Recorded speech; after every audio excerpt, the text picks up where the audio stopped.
It's time for Pod of the Dead.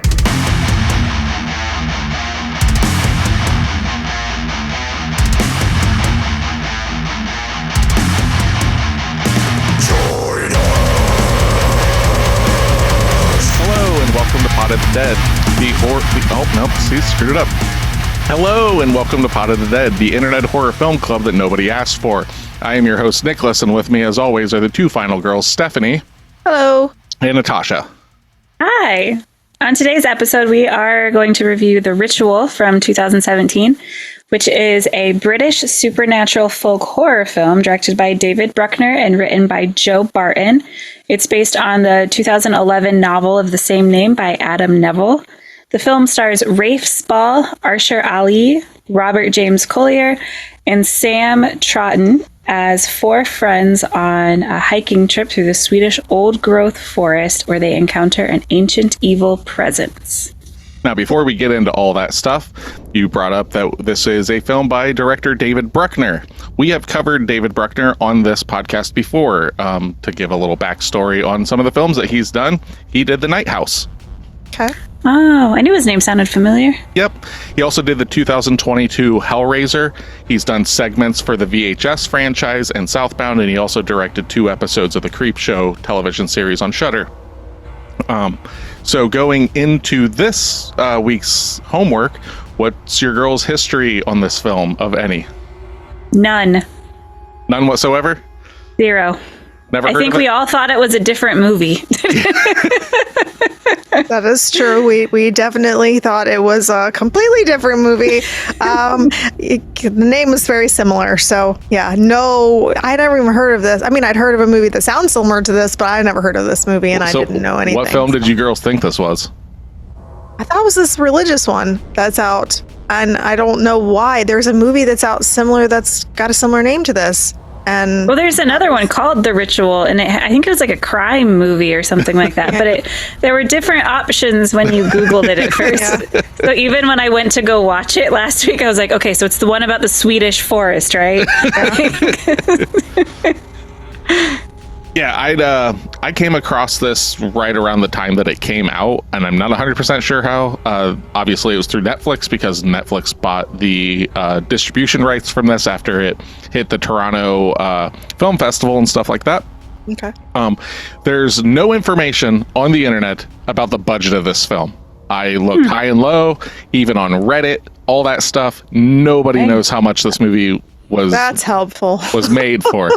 So we'll subvert that, like we usually play that little game show and everything. Oh, man. But we'll still get to figure it out. So it's box office. It did get a release, but not in the States in theaters. It did get a release like in the UK and stuff like that, and it made $1.7 million dollars without a US release. It was then bought by Netflix for, I believe it's $4.2 or $4.7 million for just the distribution rights so they could have it and everything.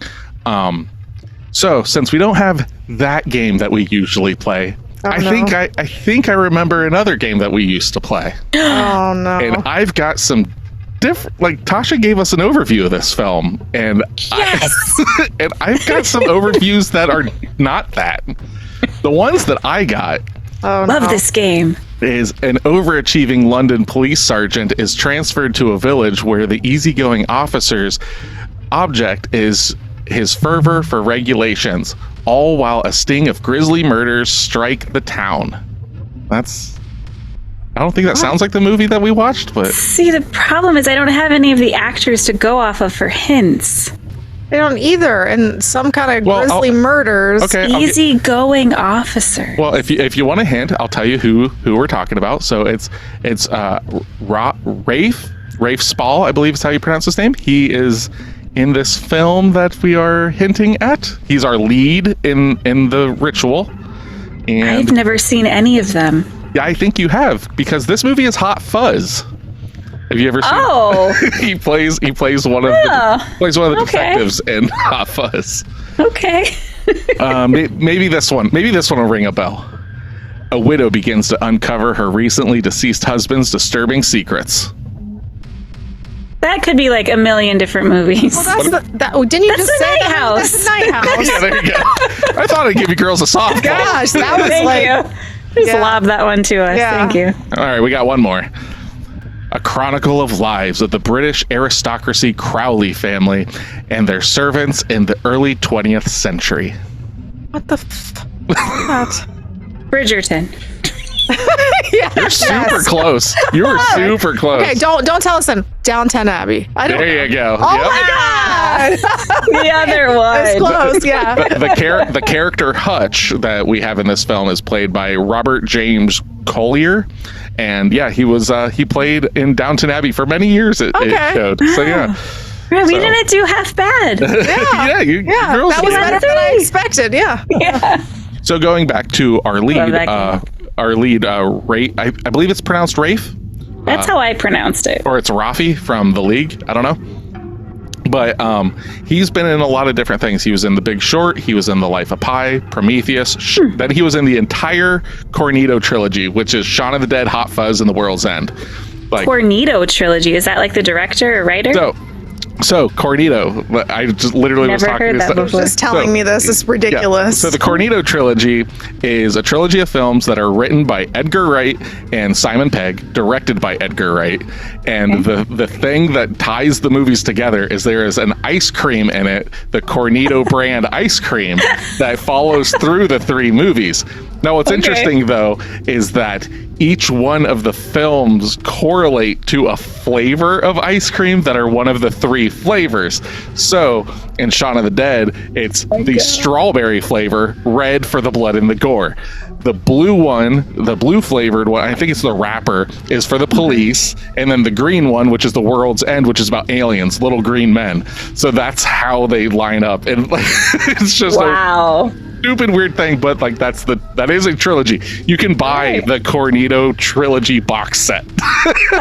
Yeah, who goes, I'm going to write 3 movies, we're going to make 3 movies, and the only thing connecting them is ice cream. Well, what happened, this is completely off the beaten path because we're talking about The Ritual, but the reason it happened was it was something in Shaun of the Dead. That's just what it was. The Cornetto's ice cream, that's what it was. Well, when they made that movie and they made that reference, the Cornetto company actually got a hold of them and gave them free ice cream. So when they made the second film, Hot Fuzz, is like, hey, let's try and get free ice cream again. So they did it again, and they got that. So they're like, fuck it, let's make this a trilogy, and they tied it in. And now that's the marketing ploy for it. Oh yeah, that's amazing. I love that. I like it. Anyone that is making ice cream top priority, that's my kind of people. Yeah. I love Edgar Wright. I love Simon Pegg. I love the Cornetto trilogy. It's all wins here. That's cool. Maybe we'll cover Shaun of the Dead sometime. I literally just watched it again this week. So that's a good one. Yeah, it's so fucking good. It still holds up really well too. Like I was surprised because like I've watched that movie a million times, but it's been a few years since I watched it, and I was still laughing and just like, I love this. And it's still really heartfelt at times. And yeah, it's good stuff. But anyway. Also, this was based on a book by Adam Neville, who I am not very familiar with, but this is one of his books that he's most known for. He's written many like horror and thriller novels. One's named All the Fiends of Hell, Weird and Other Derelictions, Hasty for the Dark Selected Stories, The Vessel, Lost Girl. So he's done a lot, and there are a lot of audiobooks of his work and everything. So he's been a busy guy, you know. Ooh. But I'm actually going to probably get the audiobook for this movie because I like, no spoilers or anything, but like I like the way the story is told. I would actually like to see what the novelization is, or not novelization, the actual novel is like, the source material, because I think this is an interesting story, and I would like to see what, instead of, for me, it's a 92-minute film, winner chicken dinner, but I would like to see what a real blown out wide version of this story actually is. Yeah. So this movie's supposed to be, in, is it Sweden where they're at? Yeah. So it's actually shot in Romania. Okay. A lot of films are shot in Romania because there's a lot of big tax breaks and their labor laws are more lax there. So you can bust shit out easier and quicker. But, so the King's Trail that they're supposed to be on and everything is actually a very barren trail. If you go there, it's more like the Scottish Highlands where there's not a lot of trees. So like if you went to go there to like do the King's Trail, you're not gonna see the Carpathian Mountains is where this was shot at. So like some of the most beautiful like area I've seen in a movie period, let alone like this, the area that this is in, when you actually get to see outside of the wood and everything, you get to see what's around and everything. For me, it's not that it rivals Lord of the Rings, but it's that kind of like, man, it's really fucking pretty. Because that's something about Lord of the Rings that I'm always just like, it's gorgeous. And that's New Zealand. But like, yeah, the Carpathian Mountains, fuck, man. Granted, I don't want to fucking go out in those woods, especially after watching this film. So you weren't supposed to go out in the woods. That's well, exactly. That's the whole point. Yeah.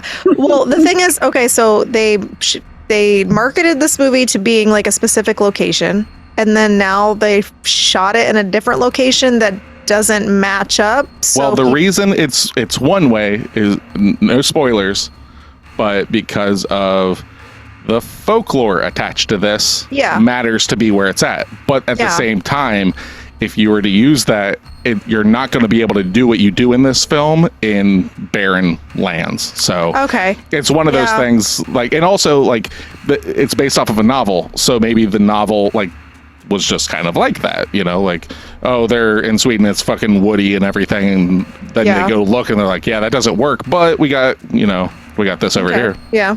But the whole point was that they went off the trail. The trail doesn't go through the woods. So I don't think it's just the trail. I just think it's the area. Oh, gotcha. Yeah, I don't know though. I'm not world traveled of the King's Trail and all this stuff. So, but so this came out in 2017. So let's put our finger up, test the winds of like what it was like in movies for that year. I'm sure we've covered something in that. We absolutely have. We absolutely have. I know it's during the Marvel time. Well, yeah. But okay, what do we got? Do you want the movies or just the horror movies? Both. Okay. Which one first? Horror.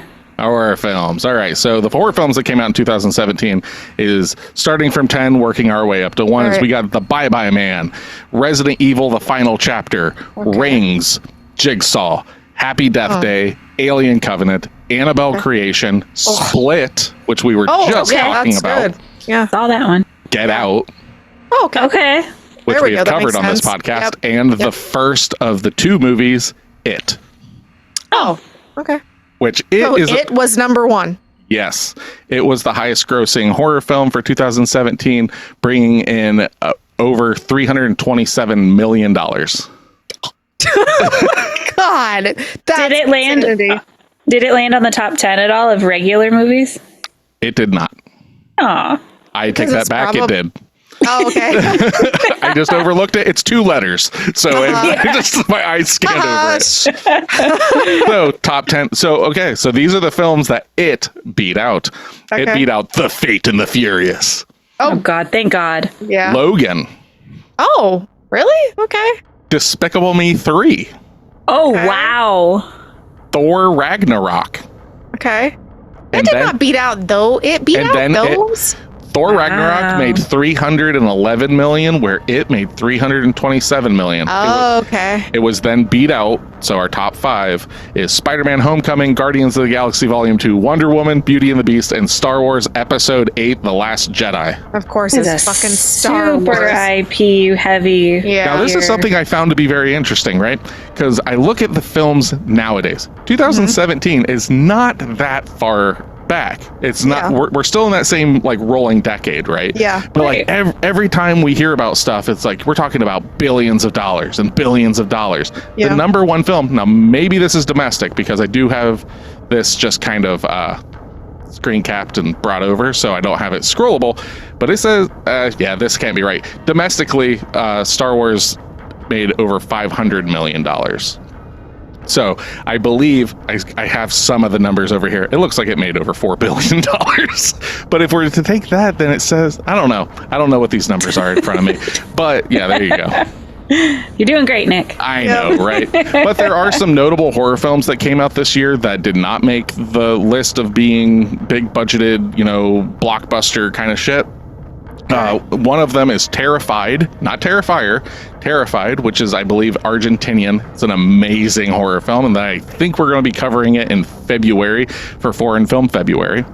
Great. It Comes at Night, which is an A24 horror film. Mother by Darren Aronofsky, starring Jennifer Lawrence. That is an intense, surreal, crazy fucking movie. Good. Your boy put out Gerald's Game. My boy. Have you seen that? That's great. I haven't. I don't think it's on. It's on Netflix. I don't think it's on. Is it? It was a Netflix original that he did. What's his name? Okay. Mike Flanagan? Yeah, Mike Flanagan. Ya boy. My boy. I remember him as ya boy. I don't remember his name. I'm like, oh, there's ya boy. Whose boy? Oh, Tasha's boy. My boy. And then The Endless, which is a sci-fi horror film that I've watched, and it's actually really good. We may watch it eventually sometime on this podcast because I think it's definitely up your girl's alley, and because it's a sci-fi cult horror film. That's up my alley. Are you ready for some actual updated box office stuff? Sure. Okay. Updated. So, yeah, from what your numbers are. This is worldwide. Oh, okay. 2017 is the year, right? Yes. Okay. Star Wars is still number one. It made 1.3 billion. Okay. Star Wars made 1.8. Is that what we said? 1.3. Oh, so what did it make? That's why I'm at. Beauty and the Beast is number 2 still, but Fate of the Furious is number 3. Oh, we don't care about that. What did it make? It actually came in at number 13 for that year. Still over $1 billion? At $702 million. That's still insane for a horror film. Insane. Yes. Coco came in higher than that. Prior to the Caribbean, Dead Men Tell No Tales, Wonder Woman, Thor Ragnarok, Guardians of the Galaxy, Warrior 2. That's crazy.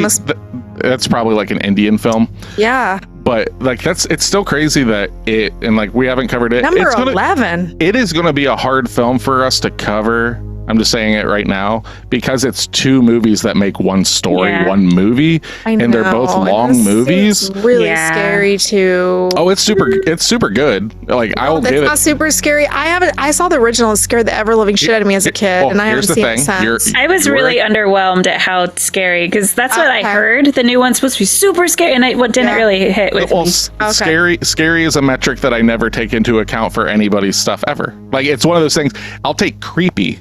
Because creepy is more of a mood. Scary, though, is... I always get it wrong. Is it subjective? Yeah. Subjective.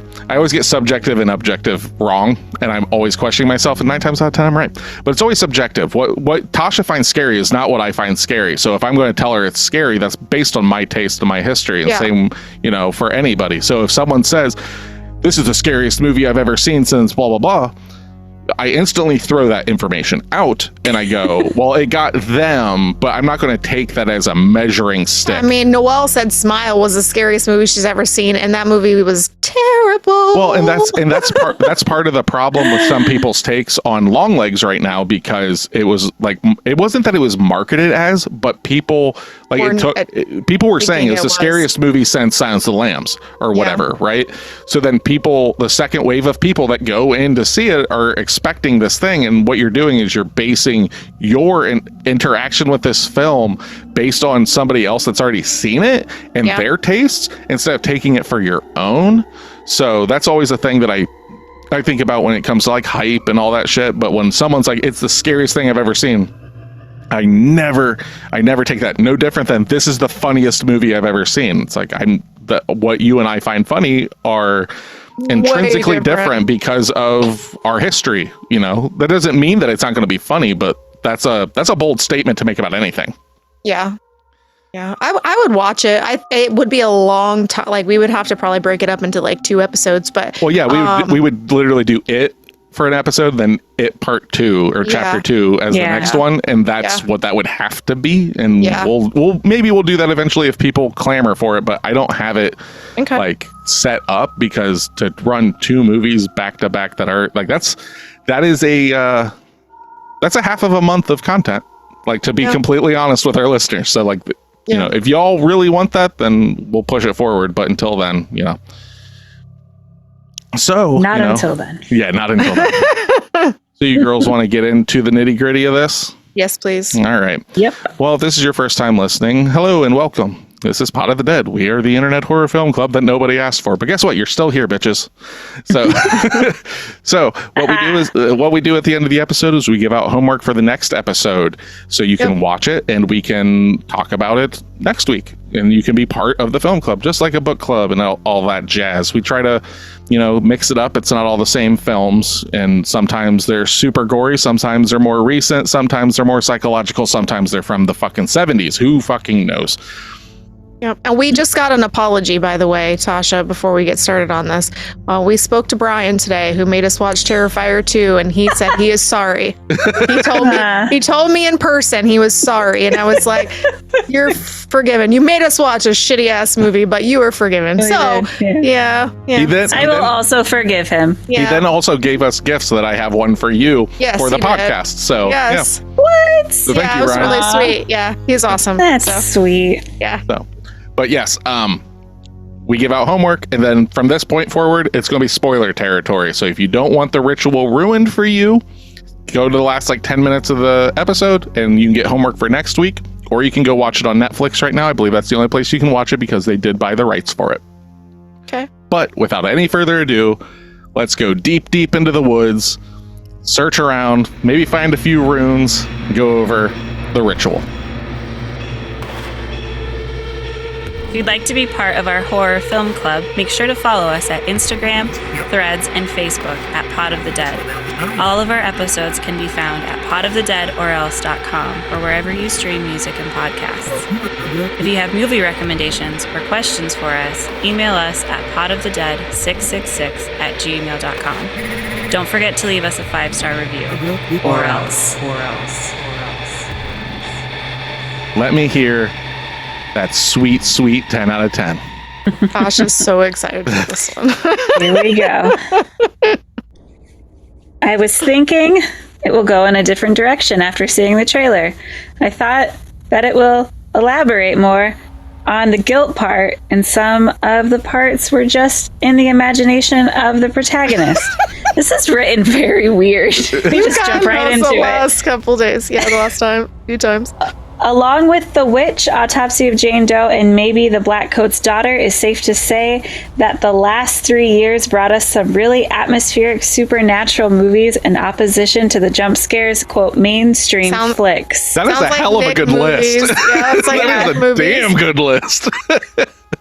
Yep, all of which I don't think I ranked very high. You did not. You did not like any of them. You didn't care for Autopsy of Jane Doe? You did not. Get the fuck out of here. I think she gave it a 4 or 5. Oh yeah, I think it was a 4. She didn't like the witch. Is this foreshadowing of what you had on this movie?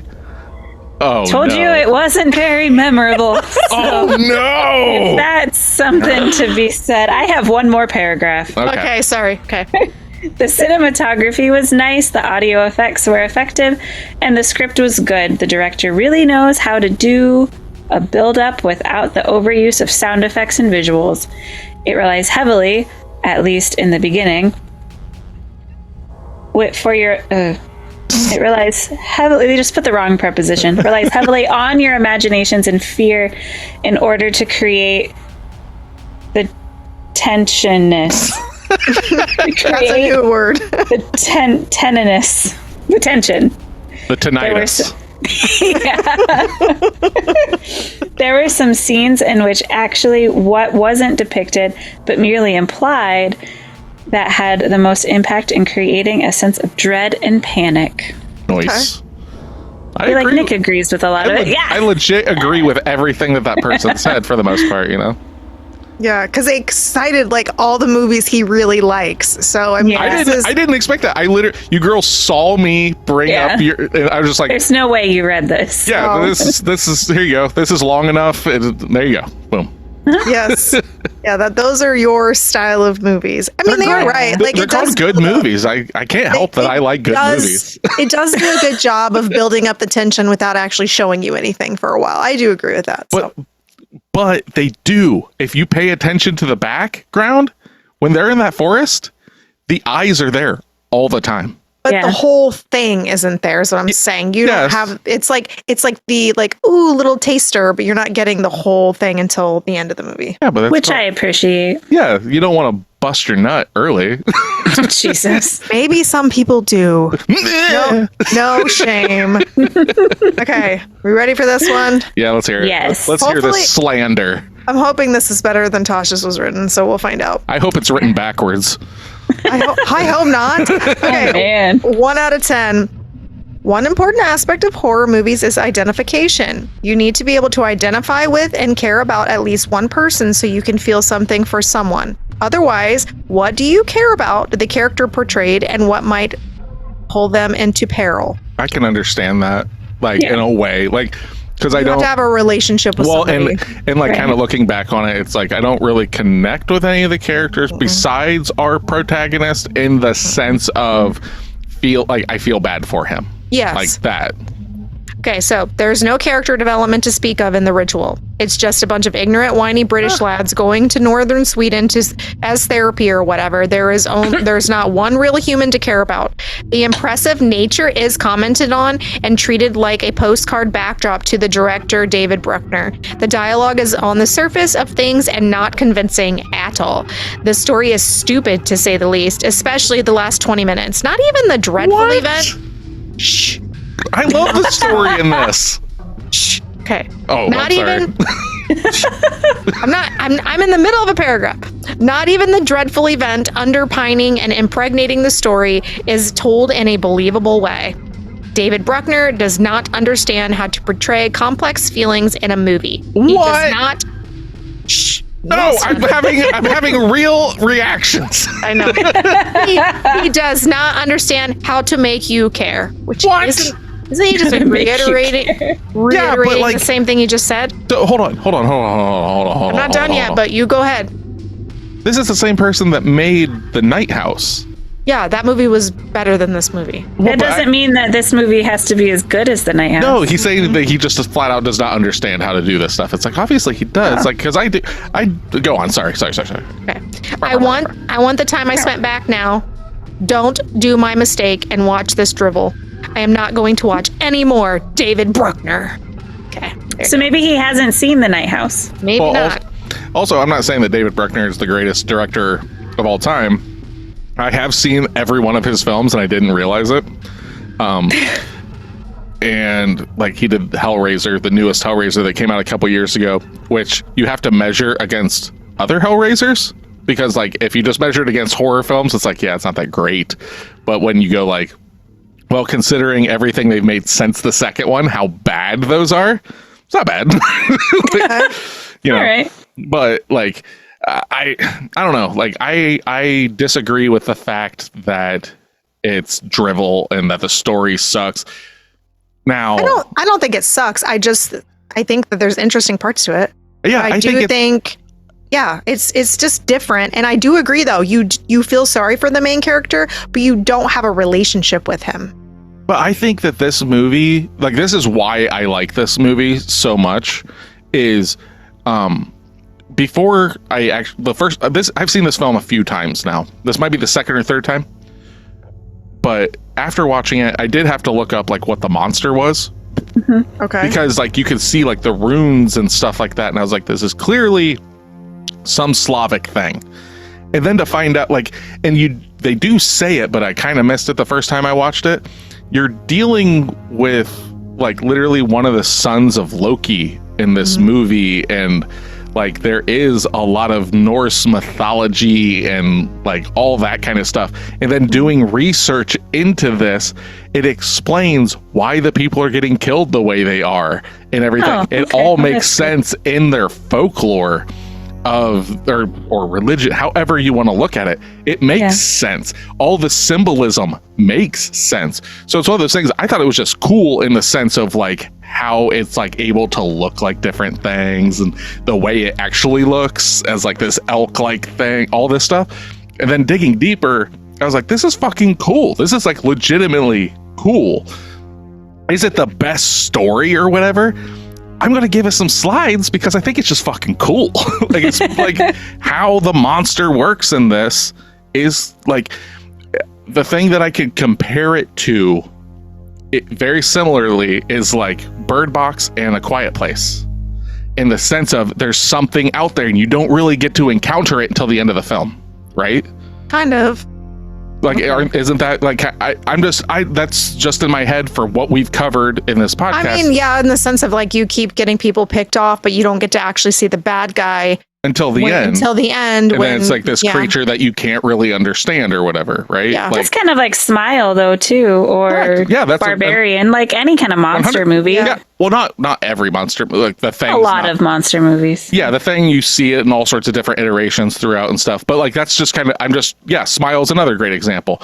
And like, what I'm saying is you take that like template or whatever, and this just like, I can forgive a lot of stuff because the way they portray certain things, I just really fucking like. I did like how it was always lurking in the background. I really appreciated that. Yeah. I like how it makes its own reality and stuff. Like it's able to. That part didn't make any sense to me. Okay. Okay. So we know that Loki is a trickster god, right? So his kids would probably have some sort of like iteration of being able to work with that. And throughout Norse folklore and stuff, like just because they're his kids don't mean they're human, right? Like you got Fenrir, which is like the wolf god, and it's literally this giant wolf. It ends up killing Odin and all this stuff. Like there was a time span where like I read a fuck ton of different like Norse mythology. So like, and I don't know if this is what stemmed me getting, because it was in the last decade. I don't know if it was this that stemmed me to get into reading more about that stuff to understand it, or if that's why I like it, because I'd already read a lot of that stuff and then I was just like, oh, cool, you know. But kind of going back to like why it kills people the way that it does. Yes. I do have, where is it? There it is. The way the monster hangs its victims in the cultist village mirrors parts of the Asatar mythology about Odin, who originally gained wisdom and knowledge of rune magic by hanging himself from the world tree Yggdrasil by impaling himself on his spear. In the mythology, the spear was given to Odin by Loki, though it is unclear that its intention was a reference to that. But like, it's one of those things that like, if you think about it, it's like, okay, the monster is not killing them to eat them. Yeah. Right. How I look at it, now this is just my take on it after reading that, is like he's putting them up there as like it's not a hatred thing, it's a giving them wisdom, like forcing them up onto this to expand. Like it's like that kind of like beyond thing. Maybe it's dealing with their soul and stuff, but like what we're seeing, what the cultists are seeing, is just people getting murdered. But maybe since this is literally like a god or demigod that is being worshipped and is forcing certain people to worship them specifically based on the symbol that gets impaled on them, because that symbol that is impaled on them is a rune that translates to property. Okay. So the ones that are impaled upon, it's Odin's, I believe it's Odin's rune that it refers to, like that it's owned by him now. So like it kind of plays into this thing of like gods only have power if they're prayed to and all this stuff. Those are all the kind of things that make me like this. You know, I know we're not a huge fan of like info dumps. That was an info dump. But goddamn, that would have been nice to know while I watched the movie. I know, but like at the same time, like, how would anyone know this? By going, well, that doesn't make sense. Why is this? And then you like look into it. But I want to know it while I'm watching the movie, so it makes sense while I'm watching the movie. But would you rather like a 5-minute exposition dump that wouldn't fit? Like the girl does. As long as it fit. The girl does explain that like it is one of the Dovahkiin, that you know that, or I think that's the word, that it's one of Loki's children. Like it does that. It gives you that like seed, and then if you want to go down that path, you're more than welcome to. Otherwise, enjoy the splendor. But they are giving the people. They are giving them as like, here, we're giving you this sacrifice. You kill it. Yeah. So what we see as killing, again, this is all speculation from how I'm watching it and stuff. What we see as killing could also be its version of enlightenment. because, like I said, Odin killed himself by impaling himself on the Tree of Life to gain wisdom. That is how that mythology works. So if that's to be brought here, this creature is killing them so they can gain wisdom. What is wisdom? Maybe when you die, you learn everything, and you are free of this mortal coil and everything. It's not a hate-driven killing as much as it is a freeing killing. I don't know. But I don't see a god doing that, especially a god like Loki or Loki adjacent. You're talking about gods that do not give a shit about people. Exactly. But why would they want to give them enlightenment then if they don't care about them? Because it was sacrificed to them, which is something that is done throughout all this. The symbol that they're put up on is a... the cultists are heard chanting the word blot. This is a reference to the Astar ritual practice of offering food, alcoholic beverages, and occasional human sacrifices to gods who favor they sought. So they're hoping for the favor of this god. It's kind of alluded to that their life is extended because the girl that is talking to, and this is stuff that you just kind of pick up on. It doesn't just throw it to your feet. The girl that's talking to him in the house and stuff near the end of the film and explains the Loki stuff, I'm 99% sure that's the wife in the picture when they open up the wallet and see that that's from the 80s. That bitch is not aged a day. So these people are given long life and all this stuff by getting they have the that favor marking on their chest. Yep, by getting the favor of this god, and to continue this favor of the god, they have to sacrifice humans to it. Now, beyond that, it's all speculation. This is me just kind of going, well, maybe this is what it's doing. Tasha's brain is melting. Yeah, I'm kind of with Tosh on this because I don't know what to take from it either. I'm kind of like, because it doesn't explain a whole lot, and you don't know if this is done maliciously or if it's done just because, and then it does their dreams that they have play a part into why that they are sacrificed versus not being sacrificed. Why are they worthy versus not worthy? Because the one guy actually went through like actual turmoil and all of this stuff, and none of them really did. So his was just a reflection. Their nightmares are their fate. Like, they are actually seeing their fate because the guy that pisses his pants, the other guy that's like screaming out his wife's name and everything, he's seeing like what is going to happen to him. He doesn't know that. He just knows that I had this dream and my wife was there and it was all this stuff. What he's actually seeing is the end of his timeline. And for no reason that I can discern, the one guy is chosen. Is it because he literally is the one that just walks out of the house and then confronts it and it picks him, and then the rest like are getting the visions and stuff? That could easily just be it. He's getting visions too, and his visions are of shit that's already happened to him, not shit that's going to happen to him in the future. Correct, but we don't see that stuff until after he's chosen. No, he has that when he's chosen. Yeah, he's coming that's what out. starts. So he has it, comes out of the house, then he gets shot in the chest. Yeah, I'm saying it's not before. Like, it's when they get to the house, that's when all that shit starts happening. Yeah, they get to the house, he has the dream, walks outside, and then when he wakes up, he looks down, and he has the thing on his chest. Yep, and then you see, like, the forest recede and everything. Yes, and then inside is where all the guys are fucking freaking out. Yeah. And then the one guy's kneeling and all this other stuff. Yeah, kneeling at the, like, Wicker Man. Which is the symbol of that guy that which is a symbol of that god. Yeah, it's specifically the antlers and everything, because it shows it when it stands upright later in the film and like prays and everything. It's literally the same thing, because that's just a monument or an effigy of their god that they thing. Yeah, and it's a specific god that they kind of reference. I think it's called like a flecky, or I am so sorry if you are Norse of any, like if you're from Sweden and all that up there, because I am just going to be butchering your language nonstop, and I apologize. Please write in with the phonetic spellings. Yes, because we'll fact check it. I'm so sorry. I'll do better, I swear. But yeah, like it is kind of pulled from what is it? The Fulthark? I think is how it's pronounced. I'm sorry. I'm going to stop trying to say these words. It's really it's a lot. Like, doing your best. They use symbols that us dumb Americans just don't even have. But yeah, like there's runes that they see coming in and stuff, and like some of those runes on trees and stuff literally just like if you take it to English, what's that word called? Oh my god, my brain is rotting. Translate, there we go. If you translate it, it literally means estate. So it's saying that this is the land of this thing. Like it owns this property. And that's why like when he leaves and he's running and gets out, it just stays in the forest because that's where it lives. So it makes sense in that space and everything. And also like the fact that since it's chose him, well, why doesn't it kill him at the end? Because it's forcing him to pray to him.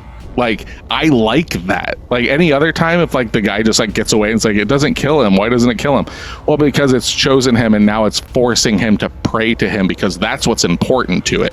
Gotcha. So like that kind of, I really like that, and that's the thing about this film that I like is it's got a nice new spin to me on like I've not seen a lot of horror films that are Norse based and not like The Northman, which is like literally Vikings. And like kind of like a horror drama action kind revenge film. This is like, no, it's now, but like, you know, all the Norse mythology, that shit's fucking real and it fucks with you in these forests. I really like that.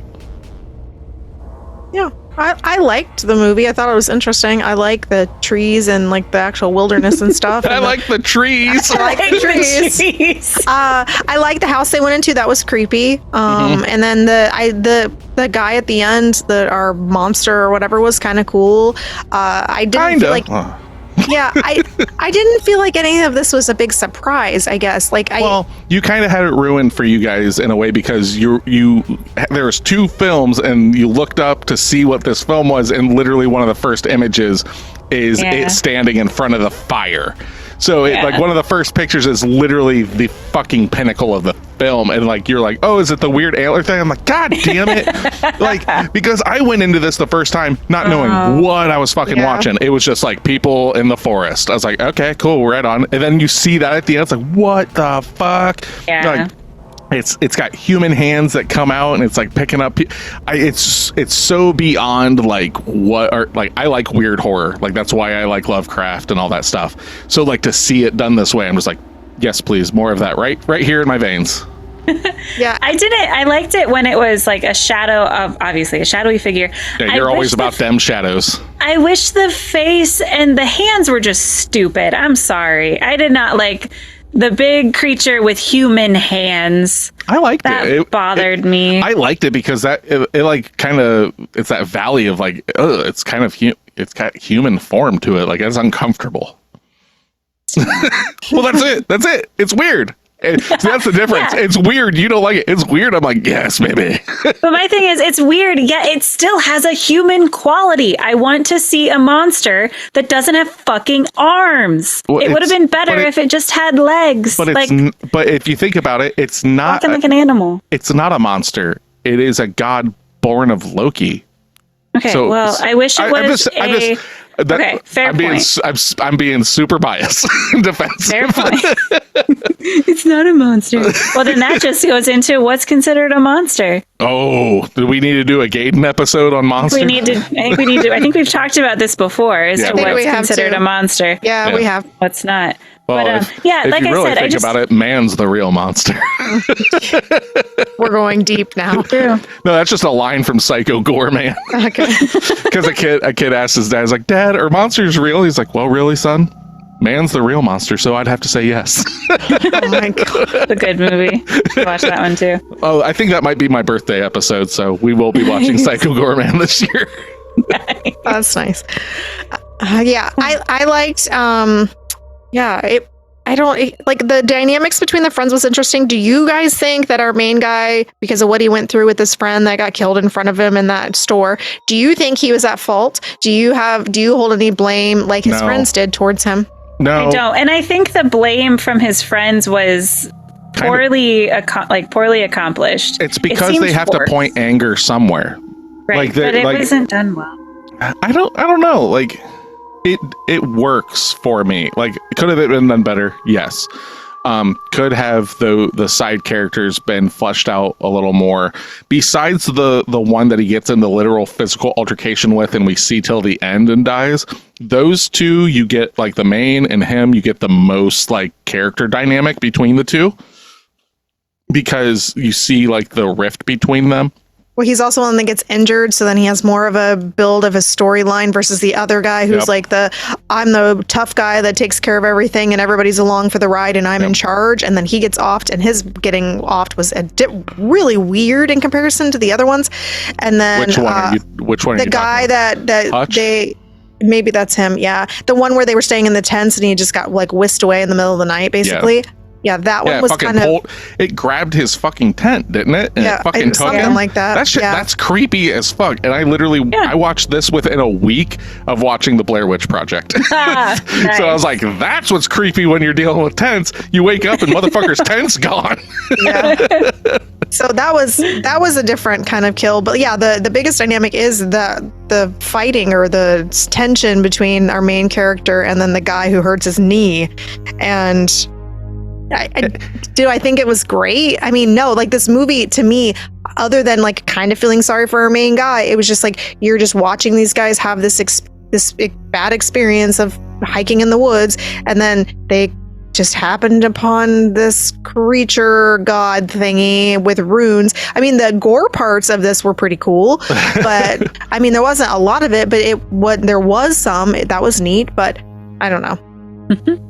Yeah, so like I don't know. There's just it's one of those things. It's Nick, why do you like The Thing? I don't know. It just the atmosphere. The atmosphere of this, the creature design, the cabin in the woods part, right? Like they're in the cabin and shit's happening. And then they come across another one and they're like, "You want to check it out?" He's like, "Fuck no." Like I just like that. That's such a realistic. Like to see that in the movie, you're like, "Great, they're not idiots." Having the I mean, they kind of are, because they're going through the woods. Yes, right there. Well, let's take a shortcut through the woods. You know, right at that point. Well, yes, but at the same time, it's one of those things that they're looking at the map and they're like, it should just be a straight line through here and everything. And the dude's knees hurt, so that's why they're trying to shorten the lane. So there is reason for the shortcut. Like, let's get this guy back home, because we all have met that person or have that friend that is just the Debbie Downer, gonna piss and moan nonstop. When they get hurt, it's 10 times worse than it actually is. And that he is that character, and it makes you hate him. But then you actually kind of turn, because he's like, no, they gotta fucking get out of here. And you know, like I liked the character arc of him and our main, like that they literally come to fisticuffs in the film, and then they're just like, that doesn't matter, we need to get the fuck out of here.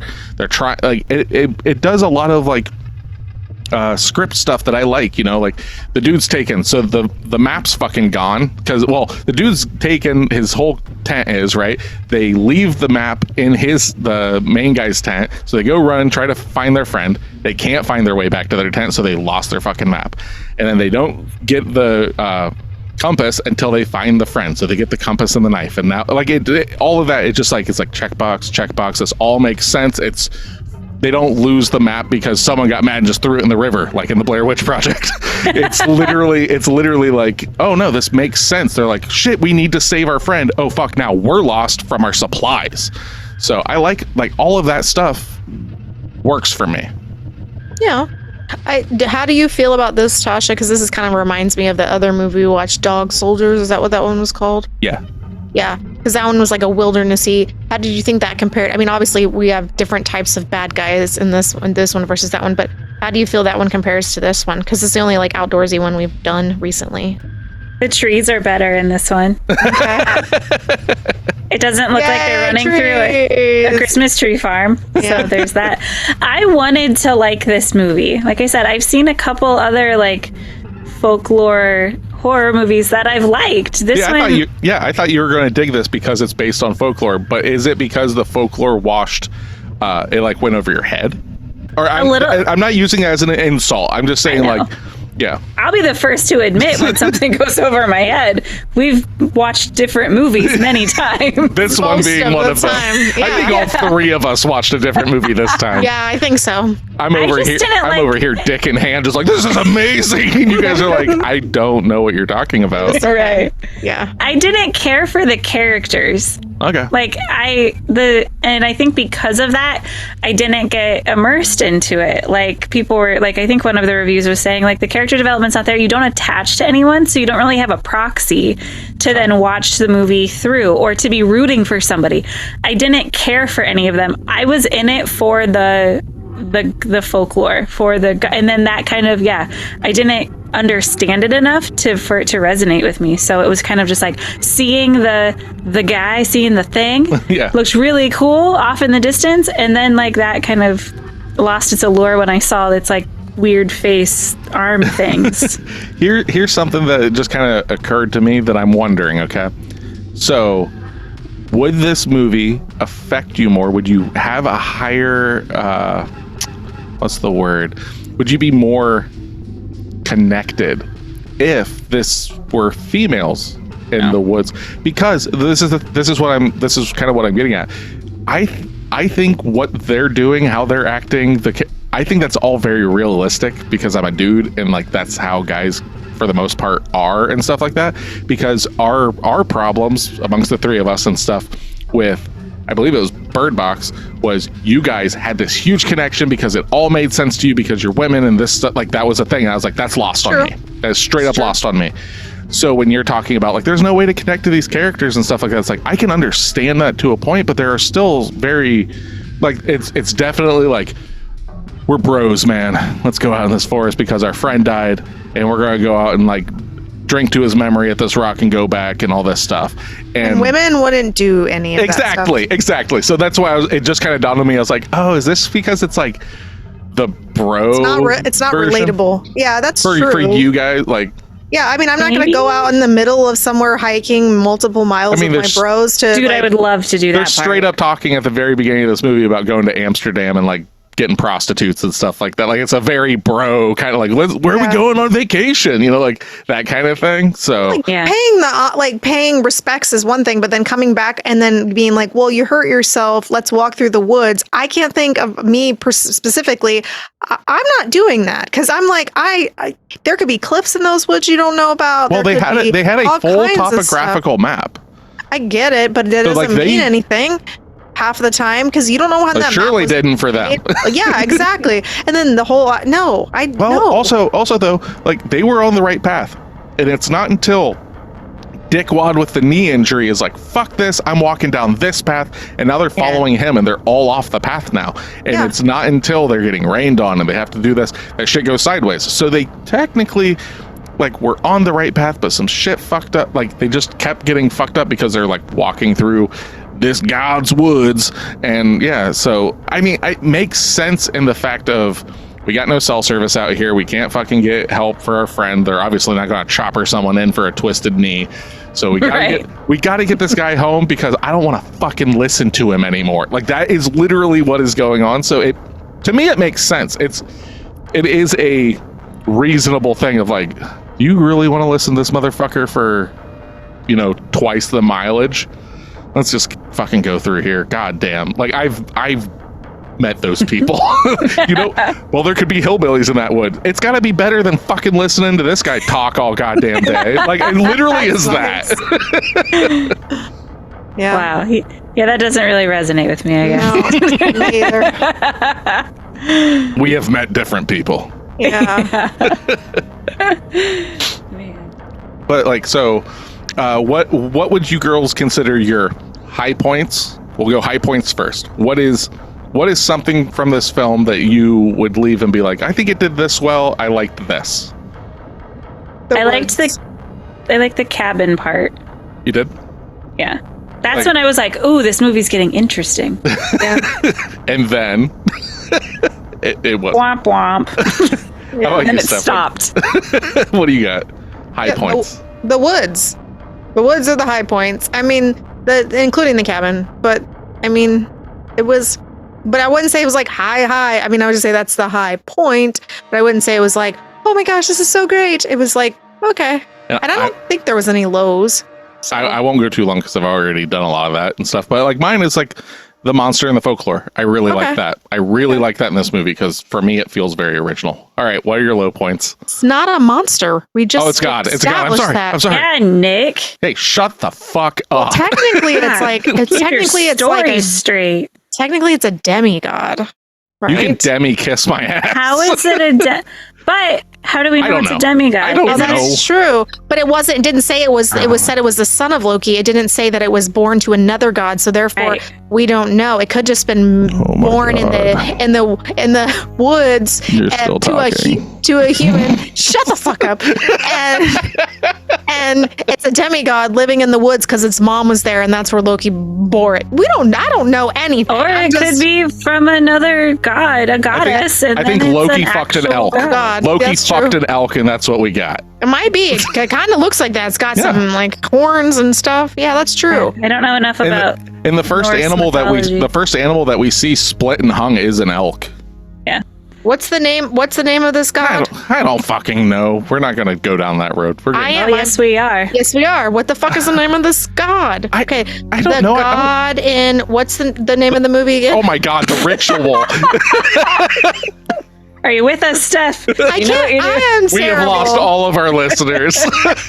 Everyone has shut up the podcast. They're just like, what are we doing she doesn't even know what movie they're watching. Oh man. But yeah. My low point was probably the just listening to the annoying guy with his knees sprained, where he's like laying on the rock. I thought you were going to say the annoying part was them talking. I was like, Jesus Christ. Just the dialogue. That's the part. Steph likes the trees. I don't like the dialogue. The low point was the movie. Yeah. Okay. Who is Modor? Whatever. That's who our bad guy is in the ritual. Is a North deity creature. So it is it says it's a creature. So apparently it's a bastard offspring of the Norse god Loki and is one of Jonar, a race of troll giant-like gods that served as the rivals of gods in Asgard and Norse mythology. There you go. Oh. So it's a rival of the Norse gods. It's a troll giant-like god. That's why it looks like it looks. Yeah, because like rivals the gods of Asgard. Correct. Because like the frost giants and stuff, those are Loki's children and stuff like that too. Like it's really weird. Like Loki basically bore like most of the evil stuff. So quote unquote evil, because like even their good guys are evil. Like everything. Norse stuff like has like Odin is like a cool guy for certain things, and then he's fucking the worst thing ever for other things. Like it's so he's a cool guy. You want to hang out with Odin? You know. Hung himself on a tree, had his eye ripped out by a raven so he could fucking see the future and all. You want some of that, Jazz? Yeah. I have heard that story. Okay. Is that what George R. R. Martin stole in order for his show? Probably. One-eyed raven? Stole from Norse mythology history stuff. Yeah, he stole it. Yeah. That's where the one-eyed raven came from, probably. That's kind of cool. Okay, so this is what it explains. As stated, Modar of whatever Jatu, I can't pronounce it. Jotun, if that's pronounced Jotun. Oh yeah, Jotun, like Jotun. Okay, yes, you're right. That's what I'm saying. Is like you look at it. It doesn't look like that word. Yeah, you're right. So it's stated that ancient times stalked travelers who enters his home at the forest and who suffered from emotional pain and offered them salvation.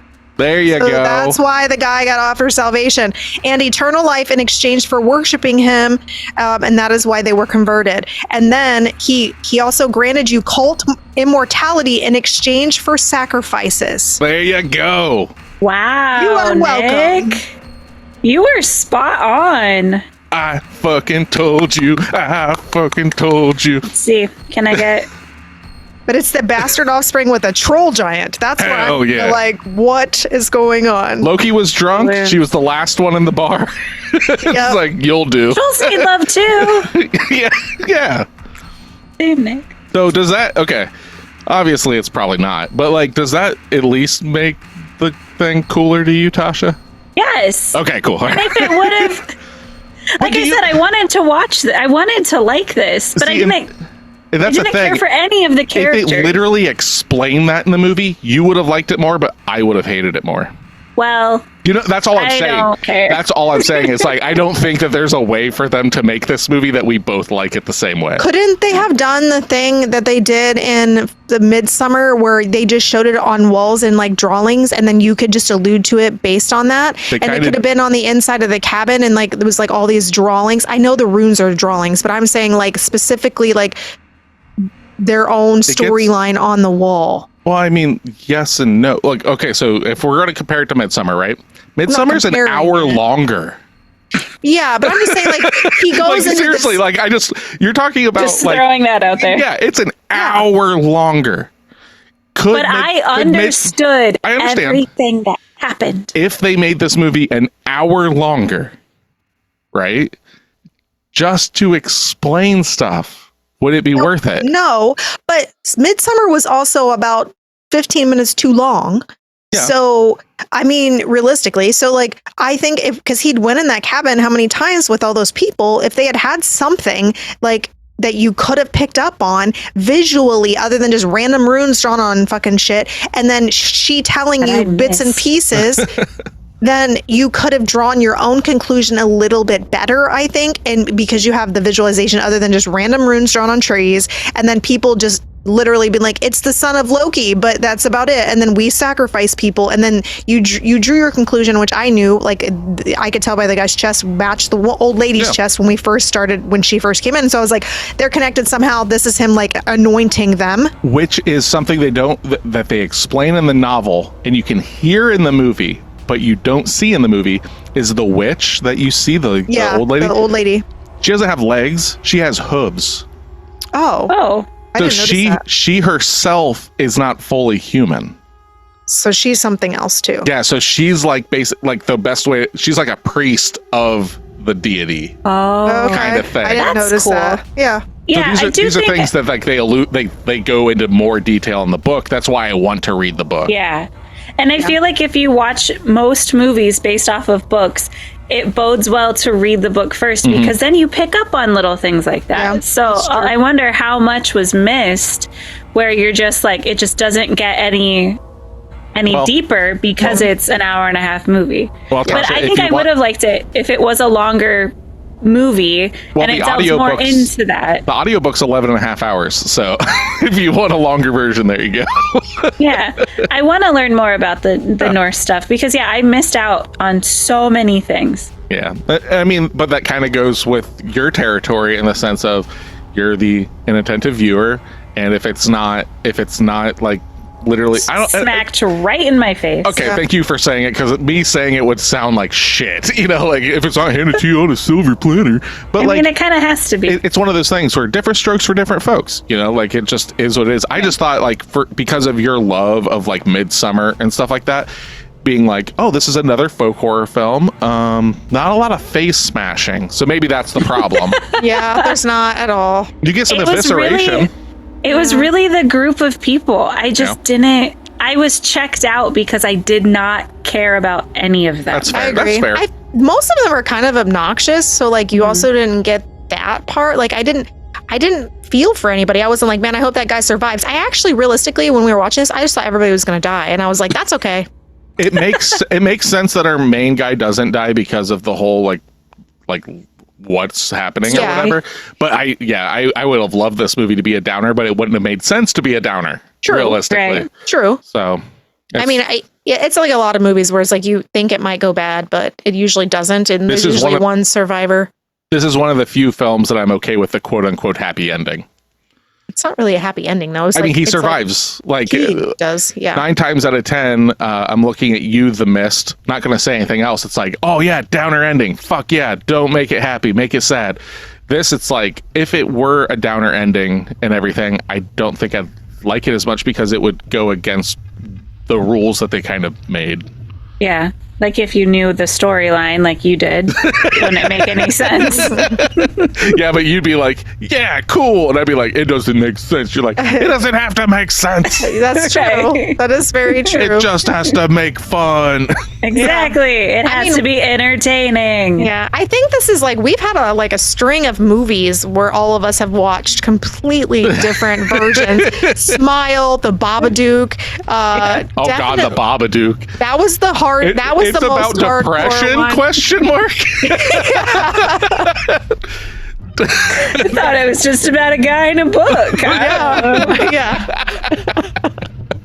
Yeah, and then what did we watch last? Tasha's what was over last here week's like about? I want to talk about last week. Yeah, Immaculate. Yeah, Tasha's over here like, I like really heady horror films. And it's like, all right, we'll give you some heady stuff. It's like, I don't know what's going on. Well, no, I got Immaculate. I just missed a really important social narrative in modern times component of it. I got everything else. The Babadook, that was way over. I thought it was this thing in the house that was torturing them. We're like, yes, this is grief. stupid. It's grief. Guy with the top hat was fucking dumb. Yeah. It just wasn't my speed of, I guess, the horror That makes movie. sense. Yeah, That's fair. it makes It's sense. fair. Yeah, that is very fair. Yeah. It is what I'm starting to realize also, I hate to say it, I feel like movies made in the UK aren't my jam. Oh, okay. Gasp. Yeah, I know. Those are my jams. Babadook, So yeah. this. Oh yeah, that's true. Babadook was Australian. Australian, okay. You just don't like English speakers from outside the United States. Oh, no. That's not what I'm saying. You like Talk to Me, right? I did like Talk to Me. Okay. The other one we watched was that was British, was the one wolf one. Dog Soldiers. Dog Soldiers. And I understand that. I understand. That's not the greatest film ever made. I never say that any film is the greatest. Nowhere near. Tasha's like, fucking, don't you dare even put those words in your mouth. No. Nick was talking to me the other day about how we're going to be doing more foreign films, and I was like, In February, yeah. And I was like, okay. I'm like, well, I would love for if you could give us more movies like Train to Busan. And he was like, see, and you didn't even think you were going to like that. And I was like, yeah, you're right, but I'm always nervous about this, so we'll see. Yeah, you never know. Beautiful movie. I can't pick a movie like this is a prime example. I can't pick a film that I know that you girls are going to like that you haven't seen. So I just base it off of like, oh, they kind of like this stuff. They kind of like that stuff. Then I bring The Ritual and Tasha's like, fucking dog shit. Same with The Babadook. You were like, you want this, and this? That one still just blows my fucking mind. But none of us had seen that, so we didn't even know. Yeah, but I knew like it was in the same wheelhouse as other films that Tasha really liked. So it is what it is. Well, Weird. I don't even understand it. No, I mean, I've just watched a bajillion movies, so I definitely have like I know my focuses. So I'm like, I can tell that I'm probably going to dig this, And I'm like specific. I don't really feel like I have a vein that I go in. You need to open up your umbrella.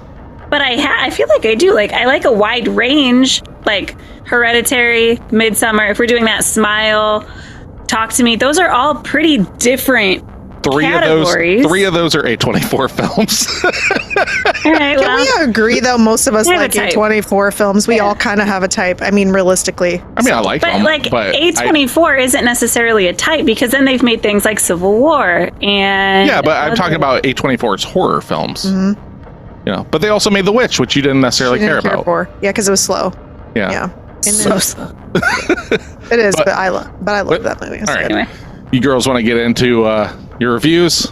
Yeah. Sure. Oh, I gotta just open up my little thing. I keep track of all of our reviews in my phone. So cool. You'll have to send us an updated list on this because, So okay, I'll just get mine out of the way.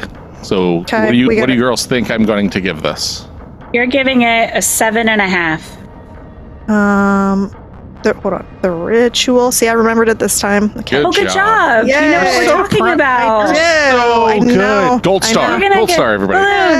I think you're going to give this a 7. 7. I am giving it a 7.5. Like for all the things I said, like it's for me, and I could be wrong. I have not seen every horror film. I've seen a lot of them though. It's got an original take on the creature in the woods. I've not seen like them drag Norse mythology into the folklore. I like that. It's fresh to me. And I've seen this a couple times, and I would highly suggest people to watch this. It's like, it's an hour and a half in and out. It's not going to be overly bloody for some people and everything. That's true. I can understand, like not liking the characters or whatever, but that's something that's the risk that you take with any movie. Like, so I can't say for me, because that doesn't bother me, so I can't use that. Now you guys might be like, nah, I wouldn't suggest it because you don't like X, Y, and Z. But for me, yeah, like it's just like, hey, you want to see a cool like forest kind of culty kind of movie? Yeah, that sounds cool. All right, check this out. That's all I would say. I wouldn't tell them anything. And like I said, you guys kind of had it ruined because when you looked it up, it literally was just like, here's the monster, which I think it's more effective if you don't know what the fuck you're dealing with until you see it literally in the glow of the burning village. It's so fucking cool. But yeah, 7.5. Okay, that's good. Dope as fuck. Okay, Tasha, what do you got for us? God damn it. What do you think? Tasha's giving it a goddamn 3. No, she's not. I think she's going to give it... I'm going to go out on a limb and say Tasha's going to give this either a 4.5 or a 5. I'm going to say 5 because I think she'll be willing to watch it again because she may have missed stuff in this way. She could pick up on things differently, but I don't think she necessarily liked it. So that's why I'm kind of like maybe a 4.5, but I could be wrong. So Tasha hates everything I like. What do you got and Nick for us? hates everything I like. So Yeah, it's fair. It's fair. Yeah. Balance out. I'm giving it a 3.5. God damn God. Man, that's rougher than I thought. Normally, I'm pretty good at this one. Woo. Woo! Okay, that was a rough one. Okay, that was. But I will say, because we always give our scores. I don't base my score based on like our conversation. Yes, correct. Yeah. It's your initial viewing, what you take away from it. That's what you score. So with our discussion as a little asterisk next to it, I might be willing to watch it again. Now that I know, once again, this is like a common thread with me.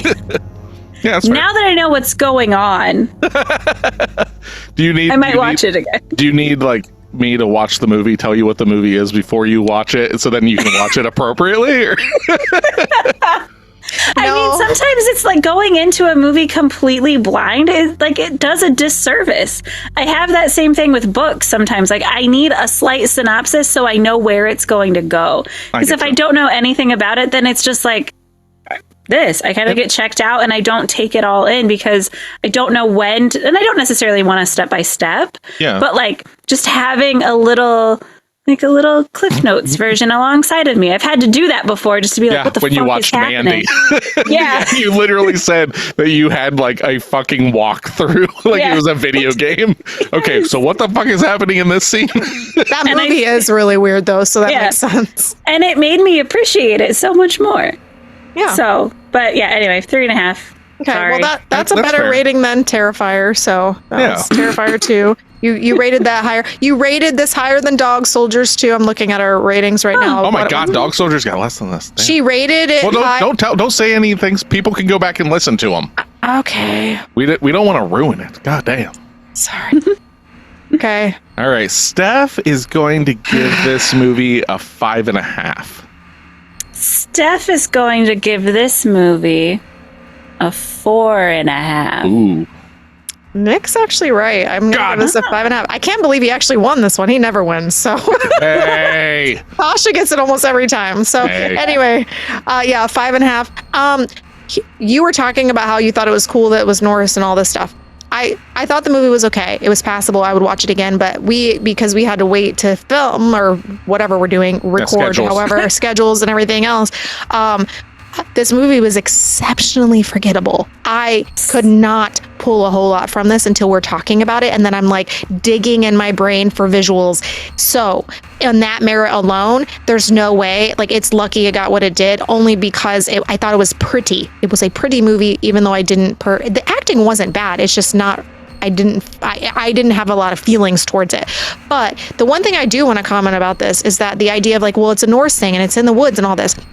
And the author didn't create any of that. The author literally plucked something out of Norse mythology and said, hey, let's add some dudes into the woods of something that already exists, and let's just create this. And I'm not saying there's anything wrong with that, but like the idea that he created it. I know that. Oh, okay, but the idea of like originality piece, it's not original because it already existed, and he's just plucking the entire backstory of this character out of Norse mythology and being like, hey, let's throw some dudes in who've had some bullshit and let's just throw them into this thing that has already been created. Now, I'm sure it's because it was made into a movie, I'm sure it's got a great storyline and everything in the book, in comparison, but it doesn't feel as like creative to me personally, because it's literally plucked out of history and then just added a fictionalized version to it.